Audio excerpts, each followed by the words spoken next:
Hello everyone, welcome back to my channel solo traveller. This is Ram friend. और finally most awaited TVS RTX with new engine, जहां पे उन्होंने अपना 299.1 CC का यानी 300 सीसी का इंजन यूज़ किया है, मार्केट में लॉन्च हो गई। और प्राइस देख के लग रहा है कि टीवीएस कंपनी ने ना काफ़ी एग्रेसिवली इस पे काम किया है।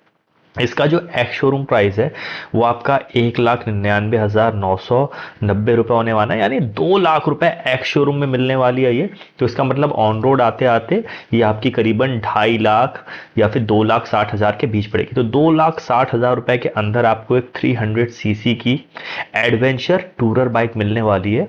तो इस चीज़ के लिए तो मैं काफ़ी मतलब टीवीएस कंपनी ने काफ़ी अच्छा काम किया, ये मैं बोलना चाहूँगा।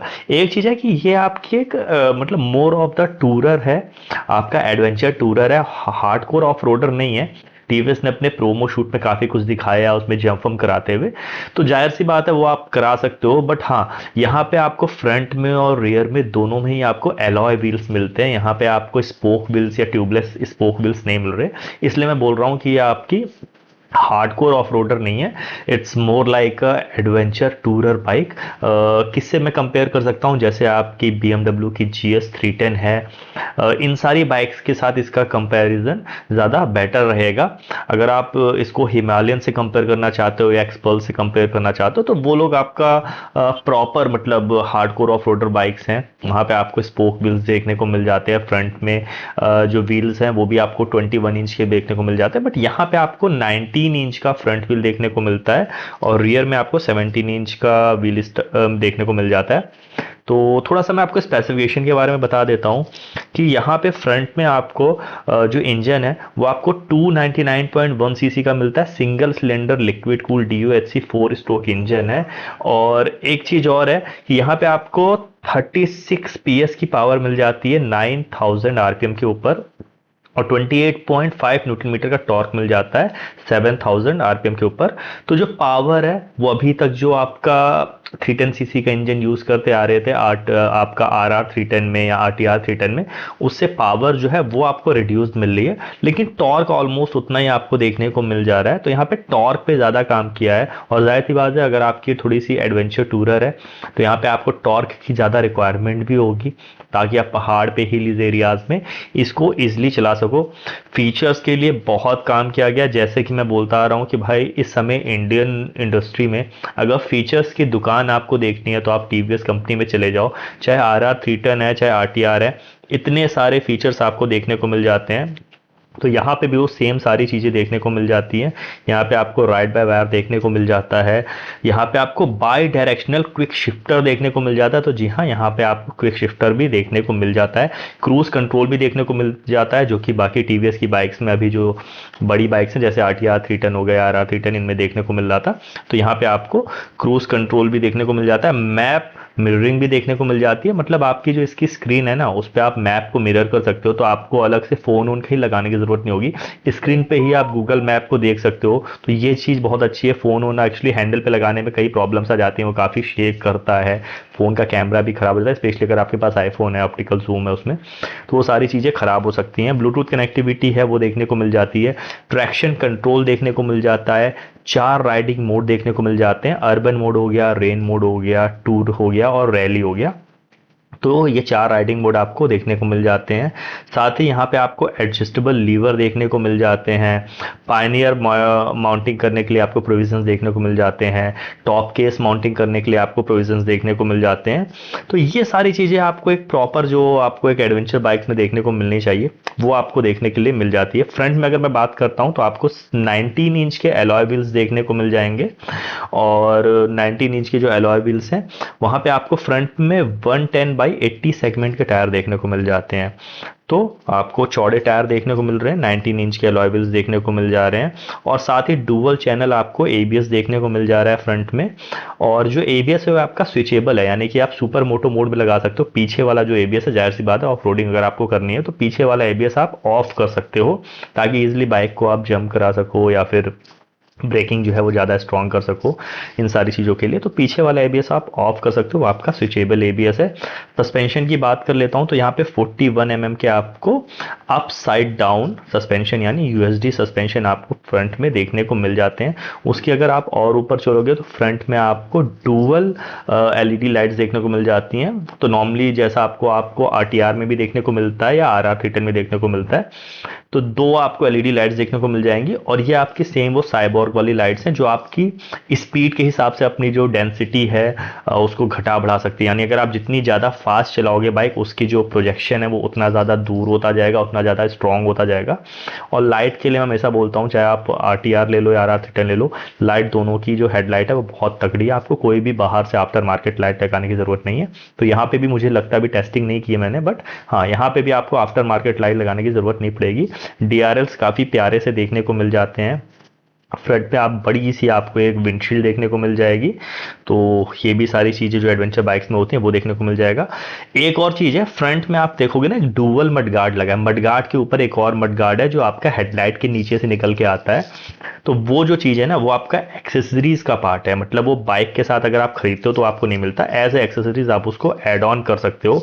साथ ही फेयरिंग जो है बहुत ही प्यारी है, बहुत ही क्रिस्प सी लग रही है। आगे से थोड़ा सा वो अफ्रीकन ट्विन वाला लुक देखने को मिल जा रहा है। साइड में आपको अपाचे का जो दौड़ता हुआ घोड़ा वो देखने को मिल जाएगा। पेट्रोल टैंक जो है आपका उस पर आपको RTX देखने को मिल जाएगा। तो ये सारी चीज़ें हैं। फ्यूल टैंक की कैपेसिटी जो है वो आपकी 12.5 लीटर यानी 12.5 लीटर रखी गई है। यहाँ पे थोड़ा सा चूक गई है टीवीएस कंपनी। अगर यहाँ पे एटलीस्ट 13 लीटर 14 लीटर 15 लीटर, मैं तो बोलता हूँ एडवेंचर बाइक्स में आपका फ्यूल टैंक जो होता है वो आपका 15 लीटर तो होना ही चाहिए, मतलब 14 लीटर से तो ज़्यादा ही होना चाहिए। क्योंकि आप यार एडवेंचर टूरर है, नाम में उसके टूरर है, आपको लंबे लंबे टूर मारने हैं उससे। तो वहाँ पे अगर पेट्रोल टैंक का आपको बार बार रुकना पड़ रहा है ना, क्योंकि 300 सीसी की बाइक है, लिक्विड कूल इंजन है, बहुत अच्छा माइलेज नहीं देने वाली। मेरे को लगता है 30 के आसपास ही माइलेज देगी, उससे ज़्यादा तो नहीं देगी। तो 30 32 35 के माइलेज में अगर आपको 12 12.5 लीटर का फ्यूल टैंक मिल रहा है तो एज अ टूरर वो थोड़ा सा कम। अगर आपको सिटी में राइड करनी होती तो ऐसे आपको कोई प्रॉब्लम नहीं आ जाती। बट ठीक है, वेट की बात कर लेते हैं तो 180 किलोग्राम की बाइक है आपकी, तो बहुत ज़्यादा भारी साइड में नहीं है। सीट हाइट जो है आपकी वो आपकी 835 है, तो सीट हाइट थोड़ी सी ज़्यादा है। तो अगर आप बहुत ज़्यादा शॉर्ट हो तो आपको थोड़ी सी प्रॉब्लम हो सकती है। 835 अच्छी खासी सीट हाइट होती है। बाकी यहाँ पे अगर मैं बात कर लेता हूँ इसके ग्राउंड क्लियरेंस की, तो 200 mm की ग्राउंड क्लियरेंस देखने को मिल जाती है। तो काफ़ी ज़्यादा अच्छी ग्राउंड क्लियरेंस देखने को मिल जाती है। सीट भी अगर आप देखोगे काफ़ी ज़्यादा कंफर्टेबल है। स्प्लिट सीट आपको देखने को मिल जाएगी, टीवीएस वीवीएस की वहाँ पे अपाचे की मार्किंग भी देखने को मिल जाएगी। तो काफ़ी प्यारी सी मतलब सीट है, काफ़ी ज़्यादा देखने में तो अभी काफ़ी ज़्यादा कंफर्टेबल लग रही है। बाकी जब इस पर थोड़ा सा राइड वाइड करेंगे तो आपको पता चलेगा कि हाँ सीट कैसी है। बाकी हाँ, ब्रेकिंग जो है वो मैं आपको बताना भूल गया था। फ्रंट में आप अगर आओगे तो 320 mm के आपको फिक्स्ड मतलब डिस्प्लेट और साथ में फिक्स्ड कैलिपर्स देखने को मिल जाएंगे। 4 पिस्टन ब्रेक कैलिपर्स देखने को मिलते हैं। तो ब्रेकिंग काफ़ी अच्छी होनी चाहिए। बाकी जो आपका लीवर से मैंने बता ही दिया गया था कि ब्रेक लीवर क्लच लीवर दोनों ही आपके एडजस्टेबल है। 6 स्पीड मैनुअल ट्रांसमिशन के साथ में आपके आती है। और यहाँ पे एक और चीज़ है कि आपको स्लिप और असिस्ट क्लच जो नॉर्मली मिलना चाहिए था, वहाँ पे स्लिप और असिस्ट क्लच भी आपको देखने को मिल जाता है। बाकी थोड़ा सा मैं पीछे ले चलता हूँ तो पीछे की तरफ आपको 17 इंच के एलॉय व्हील्स देखने को मिल जाते हैं। 150 सेगमेंट के यानी 150 सेगमेंट के टायर देखने को मिल जाते हैं। एबीएस देखने को मिल जाता है जो कि आपको मैंने बताया था डुअल चैनल एबीएस है। पीछे वाला एबीएस आप कभी भी ऑफ कर सकते हो। एक और चीज़ है, 2-3 चीज़ें मेरे को थोड़ी सी खटकी इस बाइक में। जैसे कुछ ऐसी चीज़ें थी जो आपको एक्सेसरीज का पार्ट नहीं रखना चाहिए था। जैसे आपका जो चार्जिंग पॉइंट है वो आपका एक्सेसरीज का पॉइंट है। नॉर्मली बाइक्स जो है वो चार्जिंग पॉइंट दे रही हैं, आपने उसको एक्सेसरीज का पार्ट रखा है। टायर अगर आपने पीछे वाला एक्सेसरीज का पार्ट रखा है तो मुझे लगता है वो एक्सेसरीज का पार्ट नहीं होना चाहिए। जैसे आपने टॉप बॉक्स हो गया, पैनियर हो गया, इसके अलावा साइड के आपके जो लेग गार्ड्स हो गए, ये सारी चीज़ें आपके एक्सेसरीज का पार्ट है, समझ में आता है। फ्रंट का जो डुअल मड गार्ड है वो भी आपने एक्सेसरीज का पार्ट रखा है, वो भी समझ में आता है। लेकिन टायर हगर और चार्जिंग पॉइंट जो है वो आपका एक्सेसरीज का पार्ट नहीं होना चाहिए, वो बाइक की कॉस्ट में ही इंक्लूड होना चाहिए था। बट ये दोनों चीज़ें भी आपने एक्सेसरी का पार्ट रखा है। नीचे जो एल्युमिनियम की बैश प्लेट है जो आपके इंजन को प्रोटेक्ट करती है एडवेंचर बाइक्स में, वो भी मैं समझ में आता है कि हाँ एक्सेसरी का पार्ट है, वो भी ठीक है। अगर आपने प्रोटेक्शन नहीं दे रखी है, एडवेंचर बाइक है, आप एज एक्सेसरी उसको ऑफर करो तो ठीक है। बट पीछे का जो टायर अगर है ना वो, और जो आपका चार्जिंग पॉइंट है वो, मैं बोलता हूँ कि भाई वो एक्सेसरीज का ही पार्ट होना चाहिए था, उसको मतलब एज एक्सेसरीज नहीं रखना चाहिए था। तो ये ओवरऑल आपका ये थोड़ा सा पैकेज है। तो अच्छी चीज़ मुझे क्या लगी कि हाँ भाई एक नया इंजन है 300 सीसी का आपने डेवलप किया, अच्छी पावर दे रहा है आपका, 36 पीएस की अच्छा टॉर्क दे रहा है, 28.5 न्यूटन मीटर का, वो सारी चीज़ें अच्छी हैं। लुक वाइज एक बिग बाइक का फील आपको आ रहा है, देखने में लग रहा है कि बाइक काफ़ी कंफर्टेबल होगी। वो सारी चीज़ें मुझे काफ़ी ज़्यादा बेटर लगी। और फीचर्स में तो मैं बोल ही नहीं सकता, कभी टीवीएस को इतने फीचर दे देते हैं भाई।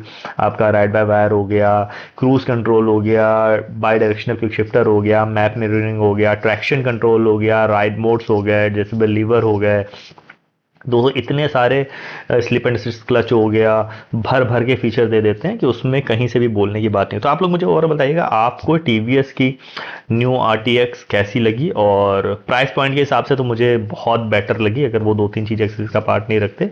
बाकी देखने वाली बात है कि वाइब्रेशन कैसा है इंजन में। अगर वाइब्रेशन सेम रहा आपका जैसा आरटीआर का है या फिर आपका आर आर 310 में है, तब तो मुझे लगता है लोग उतना पसंद नहीं करेंगे यार, क्योंकि पहले आपको फीचर से पहले इंजन पे काम करने की ज़रूरत है, वाइब्रेशन पे काम करने की ज़रूरत है। लोग मतलब एक वाइब्रेटर पे बैठना नहीं चाहेंगे, उनको चाहिए कि यार मतलब जो मेन आपको जो एक्सपीरियंस मिलता है ना बाइक राइडिंग का, वो इंजन से ही मिलता है। अगर वो अच्छा नहीं है तो बाकी सारी चीज़ें आपकी नल हो जाती हैं। तो अगर इंजन आपका स्मूथ है और अच्छा फील करा रहा है, रेफ करने पर अच्छा फील करा रहा है, तो बाकी सारी चीज़ें थोड़ी कम भी रहती है तो बिक जाती हैं। जीटी इस बात का सबूत है, 360 सीसी का इंजन जो, सॉरी 650 सीसी का जो पैरेलल ट्विन इंजन है वो मिलता है उसमें। और आप देख रहे हो उसमें कोई फीचर वीचर कुछ नहीं, लेकिन इतनी बिक रही है। तो ये था आज का व्लॉग। और बाकी जैसे मेरे हाथ में बाइक लगती है मैं इसका एक राइड रिव्यू भी लाऊंगा। सोशल मीडिया हैंडल पे मेरा डिस्प्ले हो रहा है, I am dot solo traveller, वहाँ आप मेरे साथ कनेक्ट कर सकते हो। इसी के साथ राइड हार्ड राइड से, this is Ram solo signing off, keep being awesome.